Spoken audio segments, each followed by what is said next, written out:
الحمد لله وكفى وسلام على المرسلين والحمد لله رب العالمين. فمن كان يرجو لقاء ربه فليعمل عملا صالحا ولا يشرك بعبادة ربه أحدا. صدق اللہ العلی العظیم. میرے واجب الاحترام بھائی دوستو، میرے رب رحمان نے انسانوں کو اس دنیا میں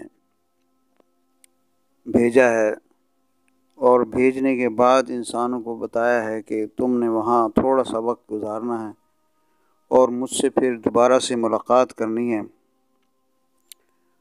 اگر تم میرے سے ملاقات کرنا چاہتے ہو تو اس آیت مبارکہ میں فرمایا کہ فَلْيَعْمَلْ عَمَلًا صَالِحًا، کہ اعمال صالحہ اختیار کرو. اور دوسرا کام وَلَا يُشْرِكْ بِعِبَادَةِ رَبِّهِ أَحَدًا، کہ ہماری عبادت میں کسی کو شریک نہ کرو. جو عبادت تم ہمارے لیے کرو اس میں کسی کو شریک نہیں کرنا، صرف ہمارے ہی لیے عبادت کرنی ہے اور کسی اور کے لیے، کسی دکھلاوے کے لیے، کسی کو یعنی کسی بھی انداز میں، کسی بھی طریقے سے کسی غیر اللہ کو، غیر کو شریک نہیں کرنا. تو تمہاری ملاقات ہمارے سے ہو جائے گی اور ہم خوش بھی ہوں گے. لَهُمُ الْبُشْرَى فِي الْحَيَاةِ الدُّنْيَا وَالْآخِرَةِ، کہ ان کے لیے دنیا میں بھی خوشخبریاں ہیں اور آخرت میں بھی ان کے لیے خوشخبریاں ہیں. واجب الاحترام بھائی دوستو، ہر انسان جو اس دنیا میں آیا ہے اس نے واپس جانا ہے. کل نفس ذائقۃ الموت، اس نے یہاں نہیں رہنا. ساری زندگی جو ہے، جتنے بھی سانس اس کے لمحات ہیں، وہ سارے یہاں امانت ہیں اللہ تعالیٰ کی. جب بھی وقت آئے گا اس انسان کو اللہ تعالیٰ اپنے فرشتوں کے ذریعے سے ان کی روح کو قبض کر کے واپس اپنے پاس بلا لیں گے. اور جسم چونکہ مٹی سے اس کا خمیر بنا ہے تو اس کو مٹی ہی میں دفن کر دیا جائے گا اور وہ مٹی میں مٹی مل جائے گا. اس انسان کو، اس جسم کو پالنے کے لیے، اس کی صحت کے لیے، اس کی خوراک کے لیے اور تمام لوازمات اور تعیشات اس جسم کے لیے ہم اپنی زندگی داؤ پر لگا دیتے ہیں،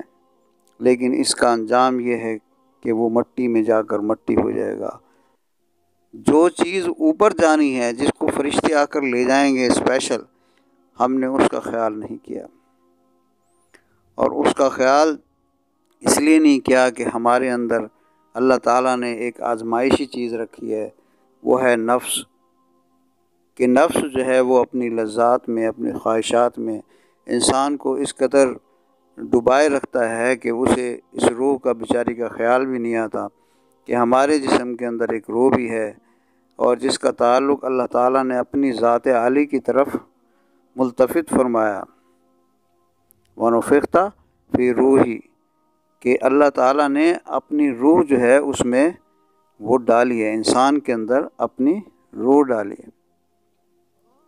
تو ایسا عظیم الشان ہستی انسان کے اندر موجود ہے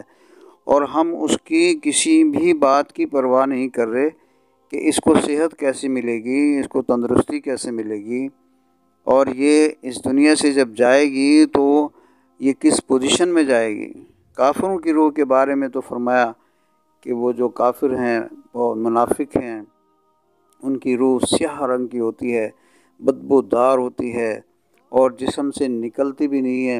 حدیثوں میں آتا ہے کہ جب فرشتوں کو حکم ہوتا ہے نکالنے کا تو وہ اندر جسم کے اندر چھپتی ہے، لیکن فرشتے جو ہے نا وہ ایسے اس کو روح کو نکالتے ہیں جیسے مثال دی حدیث پاک میں کہ جھاڑی پر اگر دوپٹے کو ڈال دو اور اس کو دوپٹے کو کھینچو تو وہ سارا کا سارا تار تار ہو جائے گا. ایسے ہی انسان کی روح جو ہے زخمی ہو جاتی ہے، تو کالی سیاہ بدبودار ہوتی ہے اور اس کو سجیین کے اندر ڈال دیا جاتا ہے. علیین، یہ آسمانوں کے اوپر اللہ تعالیٰ نے مومنین کے لیے رہائش کے ٹھکانے عالم برزخ میں، عالم ارواح میں رکھا ہے، اور سجیین یہ کافروں کے لیے، منافقوں کے لیے اور انتہائی گناہگار انسانوں کے لیے یہ عقوبت خانے ہیں، جیل خانے ہیں، جو کہ قیامت تک کے لیے یہاں پر لوگ اس میں رہیں گے۔ اللہ تعالیٰ سجین میں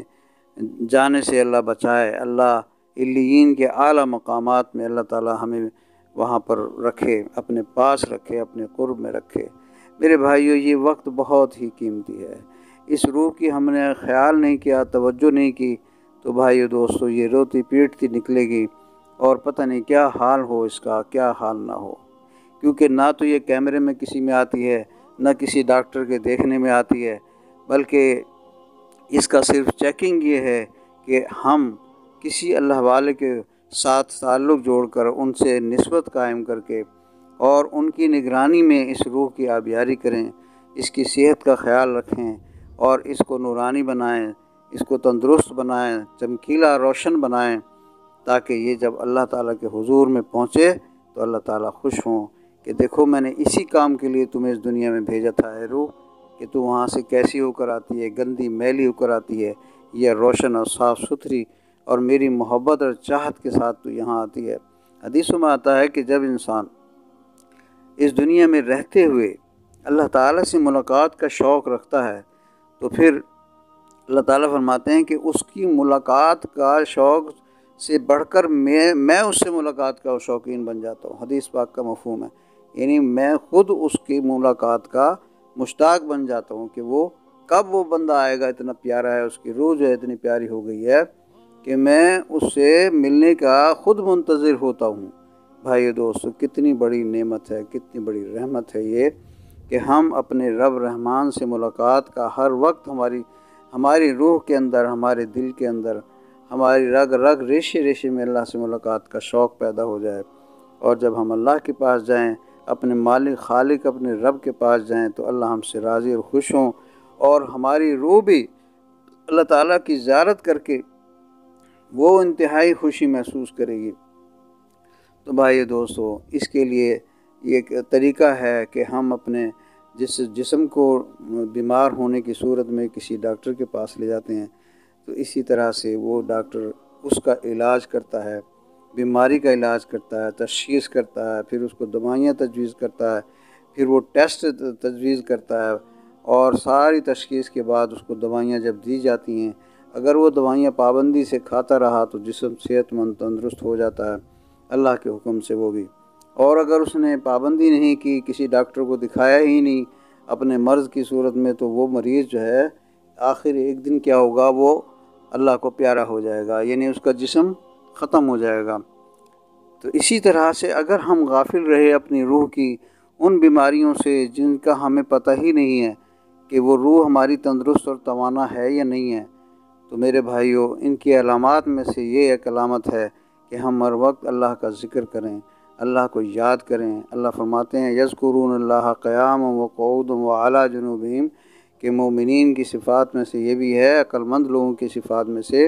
کہ کھڑے ہیں تو اللہ کا ذکر کر رہے ہیں، بیٹھے ہیں تو اللہ کا ذکر کر رہے ہیں، اور لیٹے ہیں تو بھی اللہ کا ذکر کر رہے ہیں۔ اس طرح سے ہر وقت ان کی روح کو ہمارے ذکر کی برکت سے، ہمارے ذکر کا نور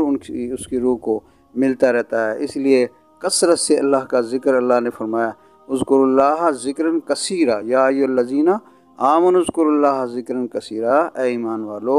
اللہ کا ذکر کثرت سے کیا کرو۔